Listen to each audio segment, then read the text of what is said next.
America एक बार फिर से रुकावट बना है। इसराइल के खिलाफ मुश्तरका एलामिया जारी नहीं होने दिया गया सलामती काउंसिल के इजलास में। क्या फ़लस्तीन के मसले को लेकर जिस तरीके से अमेरिका इसराइल का साथ दे रहा है और ओपनली अमेरिका उसके साथ खड़ा है, यानी ये तो सब समझते हैं कि वो अमेरिका कभी भी इसराइली मफाद के खिलाफ नहीं जाएगा।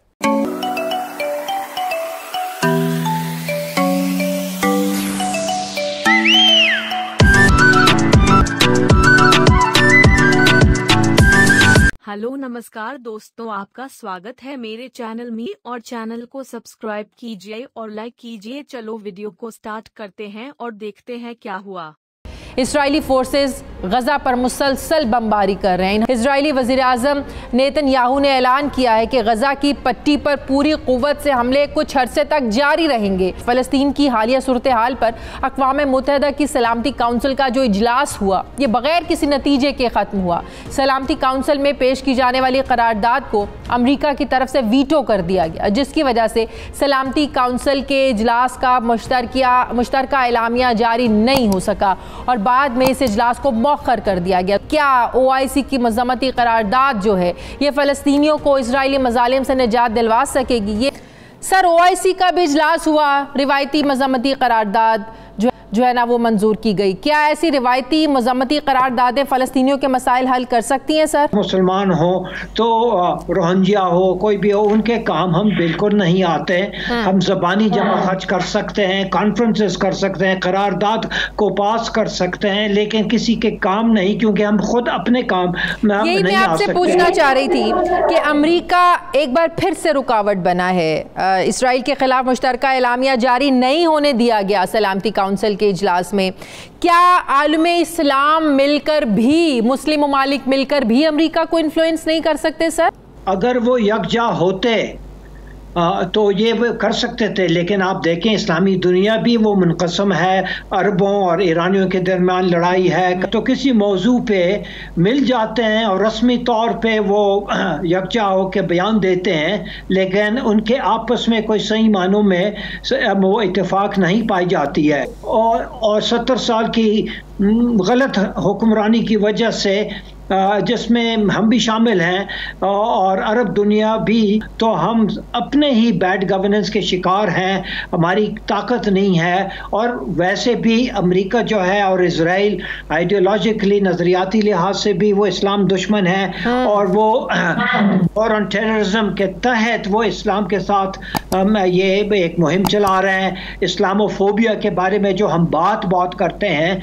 लेकिन वो इस्लाम जब तक हमारी कारकर्दगी ऐसी नहीं होगी कि दुनिया हमारी कदर करे, उस वक्त तक इस्लाम फोबिया जो है वो रहेगा, क्योंकि वो समझते हैं कि ये सारे फेलशुदा मुमालिक हैं। आपको लगता है कि जब बाइडेन इक़्तिदार में आए, मुसलमानों के राइट्स को लेकर उन्होंने बात की, तो एक पॉजिटिव मैसेज मिला कि जो अमेरिका के नए सदर हैं वो मुसलमानों के हक में बात करते हैं, मुसलमानों के खिलाफ जो होने वाला जुल्म है उस पर बात करते हैं। अब फ़लस्तीन के मसले को लेकर जिस तरीके से अमेरिका इसराइल का साथ दे रहा है और ओपनली अमेरिका उसके साथ खड़ा है, हमारे सामने खुलकर आ गया सलामती काउंसिल के इजलास में, की बात नहीं है।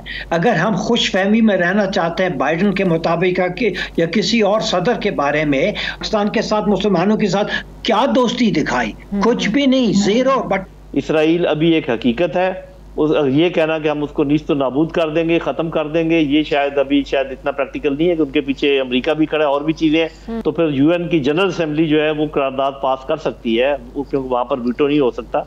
तो मेरा ख्याल है कि ये अच्छा ऑप्शन है, अच्छा अल्टरनेटिव है, क्योंकि ये तो हमें पता था कि अमेरिका जरूर उसको वीटो करेगा। अमेरिका जो बाइडेन का, लेकिन जब उन्होंने इसराइली वज़ीर आज़म नेतन्याहू के साथ बात की, बेंजामिन नेतन्याहू से, तो उसके अंदर बड़ा तफसील से लिखा हुआ था कि मजम्मत की गई उन रॉकेटों की जो कुछ भी नहीं बिगाड़ सकते इसराइल का, और इसराइल की हमायत की गई कि वो अपनी पूरी ताकत के साथ अपने दिफा का हक रखता है, कोई इसराइल को नाराज नहीं करना चाहता। कि भारत ने बाकायदा एक हैशटैग के साथ इसराइल की हमायत के अंदर वी स्टैंड विद इसराइल, उन्होंने ये हैशटैग चलाया था।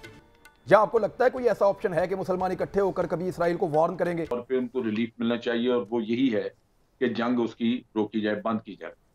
ये जब तक कि बातचीत चलती है और उसका मसले का हल नहीं होता, वहां पे एक प्रोटेक्टिव आर्मी, जो कि टर्की ने एक प्रपोजल दी है, इंटरनेशनल फोर्स, जिस तरह के पीस कीपिंग फोर्सेज हैं यूनाइटेड नेशन की, उस तरह की फोर्स जो है वो फलस्तीन के लिए रखी जाए, जो कि दोनों के दरमियान तसादम को रोके। तो हर 2-4 साल के बाद ये फिर किस्सा खुल जाता है, और आपने देखा कि इससे पहले 2014 में भी बहुत बड़ा वाकयात हुए थे, फिर नेवल ब्लॉकेड हुआ, फिर आपको याद होगा कि गाजा में लोगों के पास खाने को कुछ नहीं था, टर्की ने जहाज भेजा था तो वो लोग जो है पकड़े गए।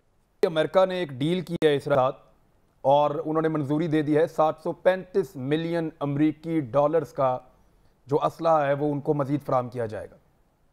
यानी ये तो सब समझते हैं कि वो अमेरिका कभी भी इसराइली मफाद के खिलाफ नहीं जाएगा।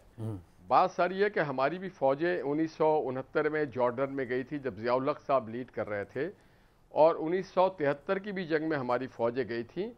उस वक्त हम शायद सियासी तौर पे काफ़ी मजबूत थे या अंदरूनी हालात हमारे बड़े मुस्तहकम थे। हालांकि आज ये जो आप 69 या 57 इस्लामी मुल्कों से गिला कर रहे हैं, तो इसमें छोटी छोटी मुल्क हैं, सारे कोई बड़ी फौज थोड़ी रखती है, ना सारे बड़े मिसाइल और एटम रखते हैं।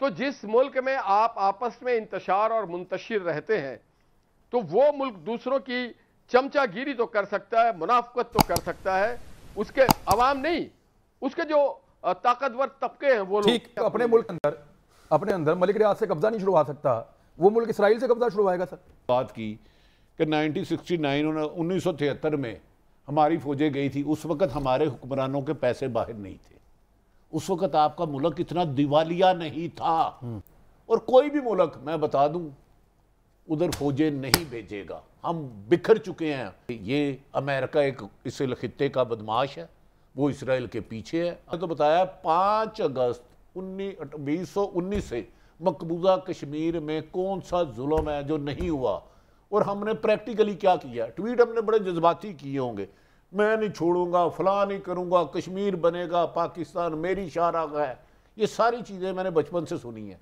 लेकिन मुझे बता दें, फ़लस्तीन तो बहुत दूर है ना, मकबूजा कश्मीर का क्या। अब हम अपने हालात तो देखें। फ़लस्तीन पे तो अल्लाह को करम करे तो करे, मैं नहीं समझता कि कोई मुल्क बड़ा रोल अदा कर सकता। मुझे आज सुबह यानी कि पीर की सुबह इतनी शदीद इसराइल ने गजा पर बमबारी की कि अस्पताल जाने वाली तमाम सड़कें तबाह हो गई। यानी कि इसराइल किसी तरीके से बस करने को तैयार नहीं है।